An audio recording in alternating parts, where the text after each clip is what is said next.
गुरुवारी गणेश विसर्जन मिरवणूक पार पडली। संपूर्ण दिवसभर पारंपरिक वाद्यांचा गजर झाला, तर सायंकाळी 6 नंतर मात्र डॉल्बी आणि डोळे दिपवणाऱ्या प्रकाश झोतांनी मिरवणुकीत आलेले अनेक जण अक्षरशः बधीर झाले।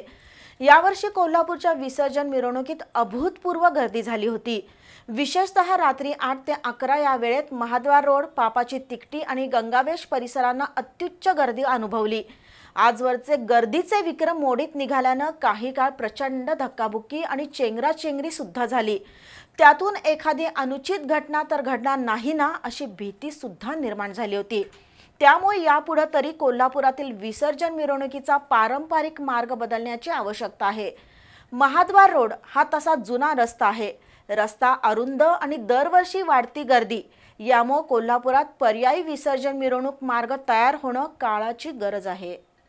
गुरुवारी अनंत चतुर्दशी दिवशी कोल्हापुरात गणेश विसर्जन मिरवणूक पार पडली। संपन्न झाली असं म्हणण्यापेक्षा मिरवणूक पार पडली असं म्हणणं अधिक योग्य आहे। कारण या वर्षीच्या गणेश विसर्जन मिरवणुकीतून पुन्हा काही जुनेच प्रश्न नव्यानं समोर आले आहेत। विसर्जन मिरवणुकीत डॉल्बीचा अतिरेक होतोय का? मानवी डोळ्यांना इजा करणाऱ्या लेझरसह प्रखर प्रकाश झोतांची खरोखर गरज आहे का? कर्णकर्कश डॉल्बीवर आपण नेमकी कोणती गाणी लावतोय याचं भान तरुणाईला आहे का? मिरवणुकीत सहभागी झालेल्या तरुणांच्या तोंडातील मावा, गुटखा आणि त्यातून बाहेर पडणाऱ्या पिचकाऱ्या कधी थांबणार? तासनतास डॉल्बी समोर नाचताना तरुणाईकडून काही नशिल्या पदार्थांचं सेवन होतंय का? असे अनेक जुने प्रश्न याही वर्षी दिसून आले। पण त्याही पुढे जाऊन यावर्षी विसर्जन मिरवणुकीमध्ये झालेली प्रचंड गर्दी अनेकांच्या काळजाचा ठोका चुकवून गेली। गुरुवारी रात्री 7 ते 11 या वेळेत विसर्जन मिरवणूक मार्गावर अति प्रचंड गर्दी झाली होती। बिनखांबी गणेश मंदिर, पापाची तिकटी, गंगावेश या मार्गावर माणसांचे अक्षरशः लोंढे येत होते। रात्री 8 ते 11 या वेळेत तर अनेक ठिकाणी चेंगराचेंगरी आणि धक्काबुक्कीचे प्रकार घडले। काही हुल्लडबाज तरुण गर्दीमध्येच नाचायचे। समूहानं आलेल्या आणि भान हरपलेल्या काही तरुणांकडून मुद्दाम ढकलाढकली सुरू व्हायची। मुळात महाद्वार रोड तसा अरुंद रस्ता आहे, जुना अरुंद रस्ता, पण गर्दी मात्र प्रत्येक वर्षी वाढणारी। त्यामुळे एखादी दुर्घटना होण्याची आपण वाट बघतोय का असा प्रश्न गुरुवारी सायंकाळी निर्माण झाला होता। त्या गर्दीमध्ये अनेक कुटुंब होती, महिलांची संख्याही लक्षणीय होती। त्यातही अनेकांच्या कडेवर, काखेत किंवा अगदी खांद्यावर सुद्धा लहान मुलं होती। अगदी 1 वर्षापासून 5-6 वर्षापर्यंतच्या चिमुकल्यांना सुद्धा त्या गर्दीमध्ये मिरवणूक बघण्यासाठी त्यांच्या पालकांनी आणलं होतं। ही मुलं अक्षरशः भांबावून गेली होती। रडवेल्या आणि केविलवाण्या चेहऱ्यानं कधी एकदा या गर्दीतून सुटका होईल अशी भावना त्यांच्या चेहऱ्यावर दिसत होती। तर काही अतिउत्साही युवती त्या गर्दीतही सेल्फी काढत नाचत होत्या।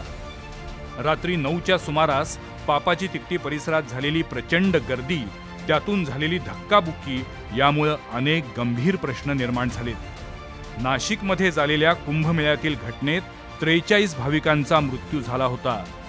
त्यातून आपण बोध घेणार आहोत की नाही हा खरा प्रश्न आहे। असं म्हणतात की जमावाला किंवा मॉबला चेहरा असत नाही, त्यामुळे पोलिसांनी कितीही सूचना दिल्या तरी गुरुवारी गर्दी आवरणं जवळपास अशक्य झालं होतं। मिरवणूक मार्गावर पोलिसांनी पादचाऱ्यांना सुद्धा एक दिशा मार्ग दिला होता, पण अनेक जण पापाची तिकटीकडून महाद्वार रोडवर घुसण्याचा प्रयत्न करत होते। दुसरीकडे बिनखांबी गणेश मंदिर ते महाद्वार चौक या रस्त्यावरही अभूतपूर्व गर्दी झाली होती। वास्तविक महाद्वार रोडवर अजूनही काही अत्यंत जुन्या आणि मोडकळीस आलेल्या इमारती आहेत। महानगरपालिकेनं अशा इमारतींना नोटिसा बजावल्या होत्या। काही कमकुवत इमारतींसमोर पत्रे लावले होते, पण गुरुवारी रात्री मिरवणूक मार्गावर इतकी प्रचंड गर्दी झाली होती की ते पत्रे सुद्धा जमावानं मोडून काढले। एकीकडे डॉल्बीचा थरकाप उडायला लावणारा आवाज, त्यातून निर्माण झालेली कंपनं आणि दुसरीकडे अरुंद रस्त्यावर हजारोंची गर्दी, त्यातून होणारी ढकलाढकली। अशा परिस्थितीत जर महाद्वार रोडवर एखादी दुर्घटना घडली तर काय होईल या कल्पनेनंच अंगावर काटा येतो।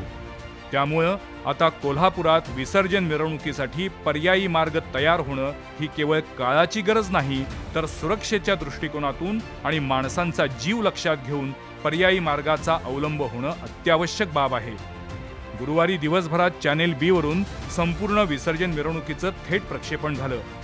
त्या दरम्यान कोल्हापुरातील अनेक सुज्ञ मंडळींनी मिरवणुकीचं सध्याचं स्वरूप आणि वाढत चाललेली प्रचंड गर्दी याबद्दल तीव्र प्रतिक्रिया दिल्या आहेत. डॉल्बीचा अट्टाहास कशासाठी? तरुणाईमधील वाढती व्यसनाधीनता, गणपतीसारख्या देवतेसमोर वाजवली जाणारी अश्लील गाणी, त्या गाण्यांवर बिभत्सपणे नाचणारी तरुणाई, काही ठराविक मंडळांचा महाद्वार रोडवर रेंगाळण्याचा अट्टाहास याबद्दल अनेक लोकांनी संतप्त प्रतिक्रिया दिल्या आहेत. काहींनी तर ही परिस्थिती बदलण्यासाठी अनेक सूचना केल्या आहेत. त्यानुसार यापुढे कोल्हापुरात विसर्जन मिरवणुकीचे मार्ग बदललेच पाहिजेत. ज्यांचा ध्वनी यंत्रणेचा अट्टाहास आहे त्यांच्यासाठी एक मार्ग आणि पारंपरिक वाद्यांच्या गजरात मंगलमय वातावरणात जे मिरवणुकीत सहभागी होऊ इच्छितात अशा मंडळांसाठी दुसरा विसर्जन मार्ग असावा, अशी सुद्धा सूचना पुढे आली आहे. गेल्या काही वर्षात कोल्हापुरातील बहुतेक सर्वच मंडळांनी जलप्रदूषण रोखण्यासाठी सकारात्मक पाऊल उचललं आहे. त्याही पुढे जाऊन आता कोल्हापूरकरांनी डॉल्बी मुक्त, लेझर मुक्त आणि शिस्तबद्ध मिरवणूक निघावी यासाठी विचार करणं आणि तशी कृती करणं आवश्यक आहे.